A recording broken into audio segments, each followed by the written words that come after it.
In this video, we're going to discuss CRA models for the identity property of multiplication.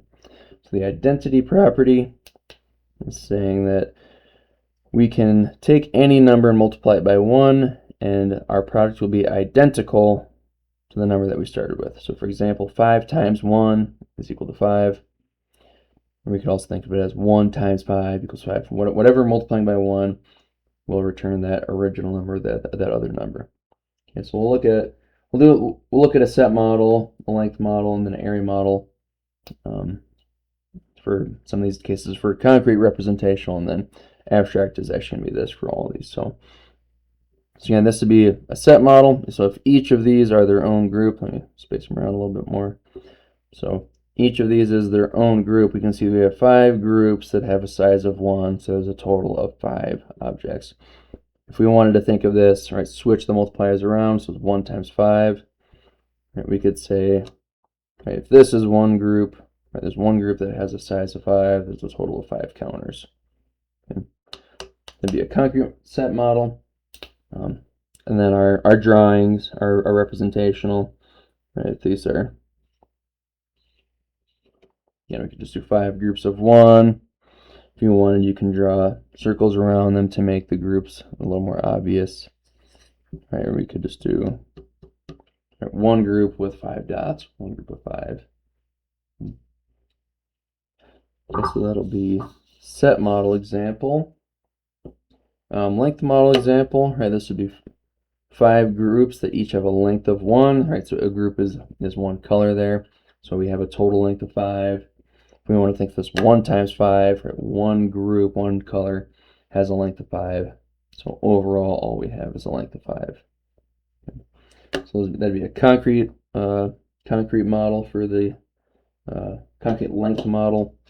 Representational, there's probably going to be number line is going to be the most common. I'll just kind of show a slight difference in kind of what these look like. Right, so 5 groups of 1.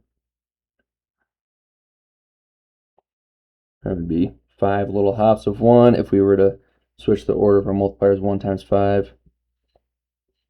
Right, it'd be one big jump of 5. Okay, but again, either way, we're just showing that that total, that ending amount here, that total length was just identical to that first multiplier, that multiplier 5. Okay, so that's a length model, and then we'll just look at a area model real quick. This one's going to look very similar to the length model.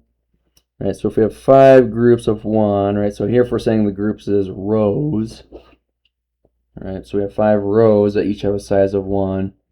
We have a total area of 5 square units. If we were to switch the multipliers, 1 times 5, and keep that row as the group, right, this would just be one row that has a size of 5. Okay. And then representational model will look similar. And that'd be the 5 rows of 1.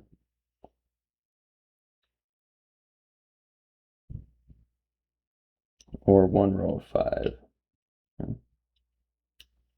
And then abstract, again, for all of these will either be the 5 times 1 equals 5, or that's like this, if it was rows, 5 rows of 1, or 1 row of 5, this would be the 1 times 5 equals 5. But again, what we're showing is that this 1, right, that's the multiplicative identity. That's the number we can multiply by, and our product will be identical to that starting amount.